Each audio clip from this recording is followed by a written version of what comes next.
Hey guys, Kirk Warner here from The Run Experience, and I'm here today to talk about your glutes and specifically how to activate them. So first off, the reason this is such a hot topic in running is that your glutes are our big main mover when we run. So when we have imbalances or weaknesses in our glutes, we really pay for it. The first reason is that distance running doesn't do a great job of building our booties. That's why you tend to see distance runners kind of lose their butts over time. And also one of the reasons that sprinters have such big, powerful booties.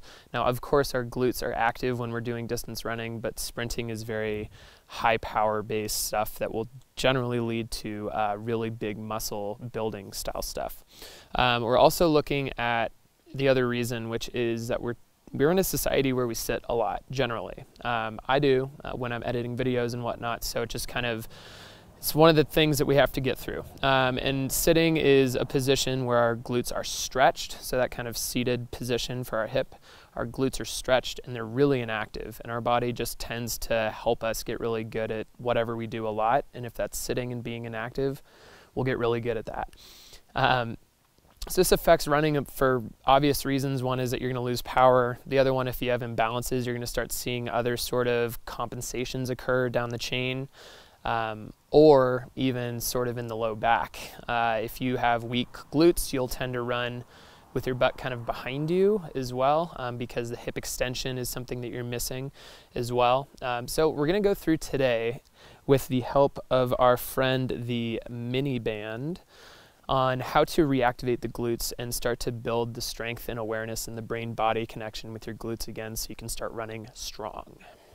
All right, so first off, this is a mini band. Mini bands are wonderful tools for isolating certain muscles. Today we're talking about the glutes.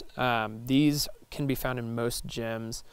If you don't go to a gym or your gym doesn't have them, they're really cheap. So just search around online for mini bands if you can't find them.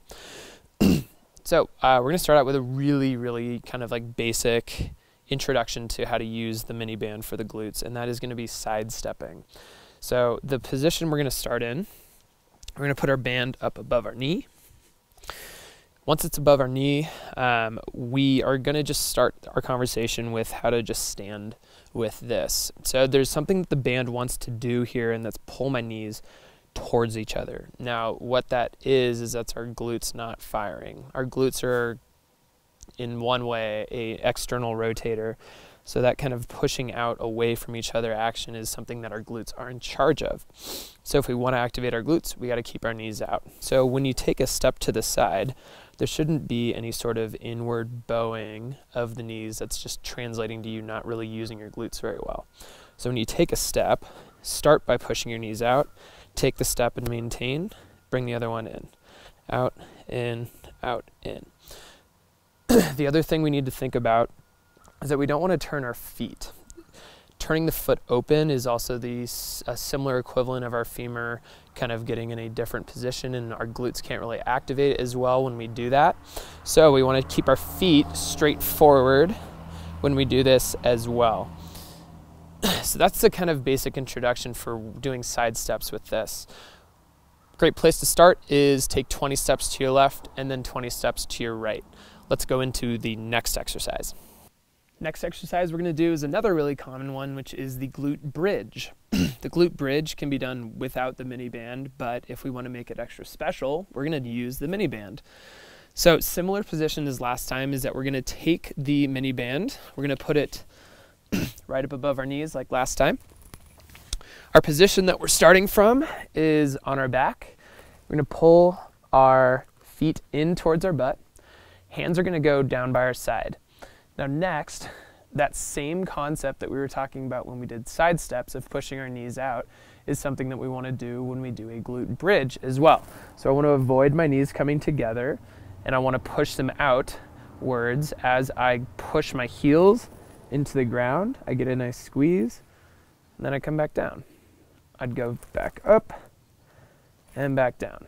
And similar concept with the side step is that I want to make sure that I'm not letting my knees bow in towards each other while I go through that. Same deal, we're going to go for 15 reps on this. All right, and our final and most advanced move is going to be an air squat. Now, There's a lot of stuff we could be talking about in an air squat, but we're just going to focus on knee position today.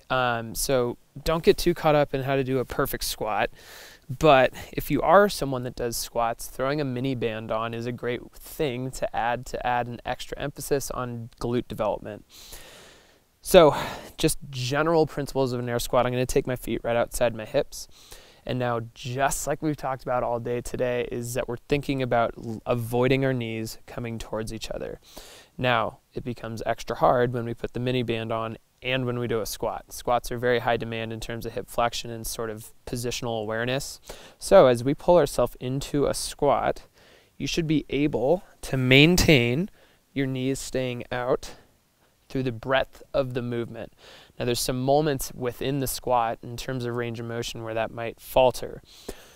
Big one is going to be coming out of the bottom of your squat. So if I get here and then there's a big roll in and then a fix, that's something we want to avoid. Also, if I just start poorly and then fix later, that's something I want to avoid. So what you can try to do if you're used to doing air squats or these are new for you is that I'm going to start by doing 15 to 20 reps of these with the mini band, and this is not for time, it's for moving nice and smooth. All right, guys, just some final parting words about this, and its actual translation to running is all day today we talked about avoiding our knees coming towards each other. Now, if we go on one leg, which is something we see when we're striding and running, that position looks like this, okay? So building the awareness in your glutes is gonna help you avoid this. If you're someone that knocks their knees when they run, or you have a bunch of scuff marks on the inside of your shins when you go trail running or something, there's a pretty good chance that you're not doing a good job of landing and stabilizing your knee. It might dive when you land, it might dive when you toe off, but all of that is important in terms of glute activation and why runners need to be doing this. So I hope you guys found this video helpful. See you in the next one. Hey, thanks guys for watching this video. We've got a ton of other stuff on strength training, so be sure to hit the link in the box somewhere in this video to take you to our other strength training videos as well. If you have questions for me or for us just in general, hit us down in the comments and we'll get back to you as quickly as we can. And of course, if you like this video, let me know by hitting the like button below. And if you like our channel, let us know by hitting the subscribe button as well. I'll catch you guys in the next video.